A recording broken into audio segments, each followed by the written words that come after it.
Bonjour, aujourd'hui on va se faire une petite tarte aux pommes, les tartes fines aux pommes, avec un petit peu de crème d'amande dedans. Donc pour faire ceci, il me faudra de la pâte feuilletée, donc j'en ai utilisé 350 grammes. Donc c'est ma pâte feuilletée, elle est à 5 tours et j'en referai un tour tout à l'heure. Ensuite des pommes, parce que j'avais des pommes, je savais pas trop quoi en faire.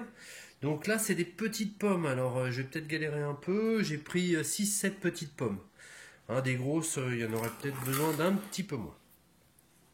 Ensuite, pour faire ma crème d'amande, je vais prendre 60 grammes, ouais, 60 grammes de poudre d'amande, 50 grammes de beurre, 50 grammes de sucre.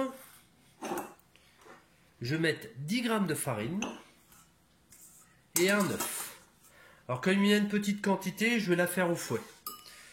Hein, on va voir ce que ça donne. D'habitude, je la fais au batteur, mais comme là, il n'y a que 50 grammes, on va se faire ça au fouet.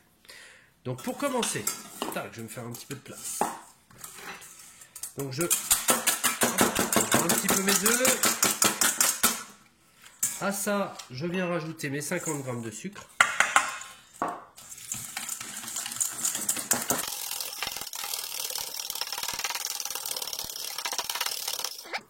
Maintenant, je viens rajouter ma poudre d'amande. Je vais doucement au départ. Voilà. Je rajoute ma farine.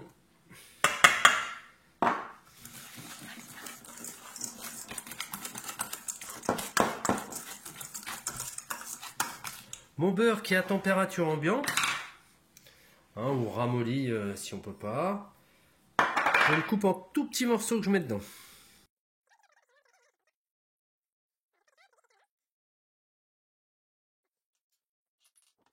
Faire un peu de place. Et voilà, et c'est parti.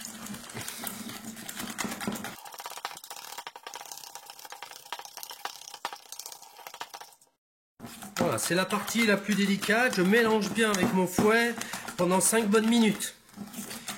Voilà, il devient un petit peu lisse, il blanchit un petit peu. Voilà, mon mélange est un petit peu plus clair. Je ne sais pas si on voit bien.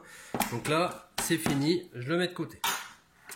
Donc maintenant, il va falloir que je m'occupe de ma pâte feuilletée. Donc, comme je fais d'habitude, c'est une à 5 tours. Donc je vais refaire un tour avant d'utiliser.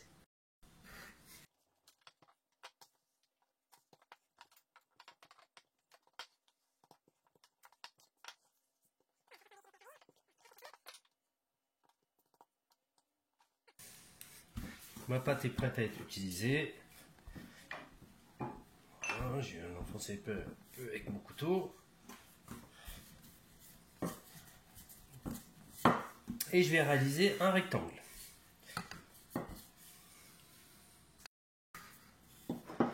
Voilà, j'hésite pas à étaler ma pâte. Voilà. Hein, l'idée, c'est d'en faire, là j'ai un bol d'environ 15 cm, entre 13 et 15 cm à la louche, hein, et c'est d'en faire 6. Donc là, je dois pas être trop mal.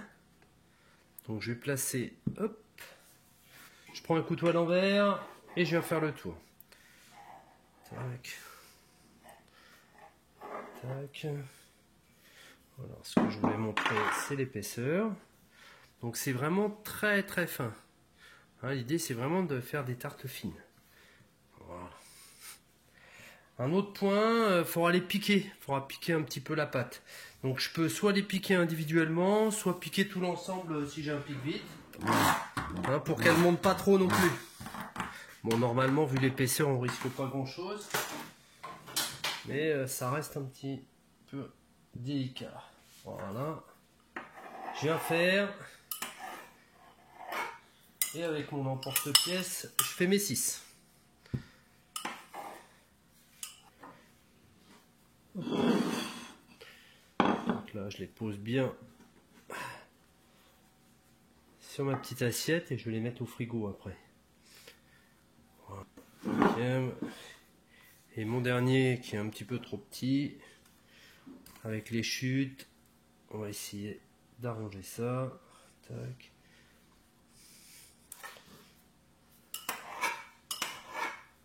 Et voilà.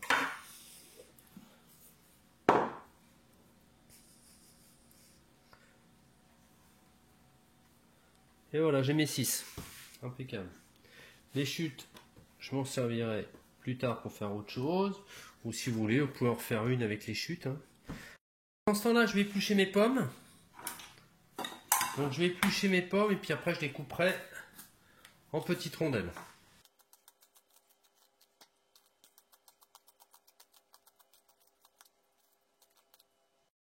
Une fois que j'ai épluché mes pommes, je viens les couper en deux. J'enlève bien l'intérieur, le côté là et l'arrière. Je vais bientôt avoir fini en fait. Donc ça va assez vite. Donc ce que je vais faire, c'est que je vais préchauffer mon four à 180 degrés. Comme ça le four il sera prêt et il n'y aura plus qu'à envoyer. Voilà, une fois les pépins enlevés, on va commencer à couper les pommes. L'idée c'est de couper des fines lamelles. Donc là, je vais me placer.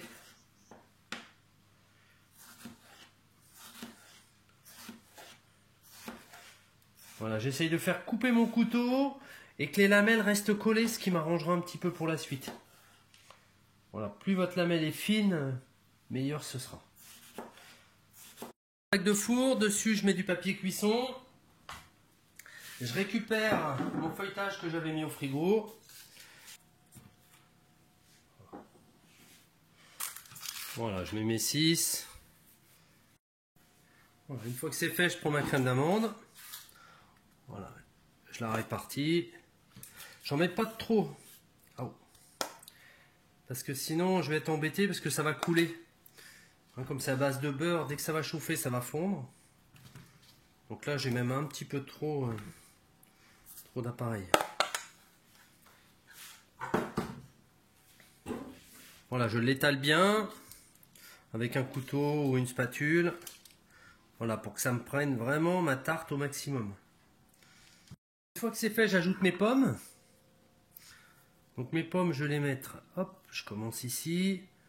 Et l'idée, c'est que j'avance. Il faut les serrer un maximum. Voilà, je les mets en quinconce. Tac. Voilà. Parce que ça réduit un petit peu à la cuisson.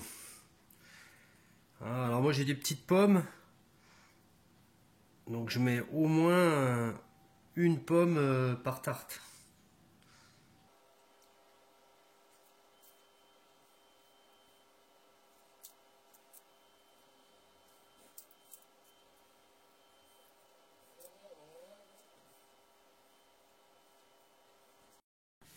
Voilà, une fois fini, s'il me reste un petit peu de crème d'amande, j'en mets une petite miette au-dessus. Peut-être même un peu trop.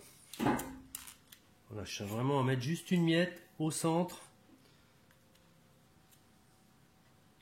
Et voilà, et là je vais enfourner un four à 180 et je suis parti pour 25 à 30 minutes. 25 à 35 même, selon comment ça cuit et selon mon four. Voilà, mes tartes fines sont cuites. Je leur ai mis 30 minutes au four, il y a une jolie coloration. Maintenant, si je veux les faire briller un petit peu, ce que je peux faire, c'est que je prends du sucre de canne liquide. Avec mon pinceau, je viens de tamponner un petit peu dessus. Voilà. Donc c'est un petit peu moins healthy, bien sûr. Hein. Mais ça va leur donner une belle brillance. Selon les pommes qu'on utilise, des fois, ça peut être intéressant parce que certaines sont plus ou moins sucrées, ça leur donne un bon parfum. Et là, on voit tout de suite la différence entre celles où je viens de mettre du sucre et celles où il n'y en a pas. Voilà, elles vont être bien brillantes, bien jolies, bien succulentes. On va les laisser refroidir un petit peu avant de les déguster. Et voilà, à vous de jouer, bon appétit!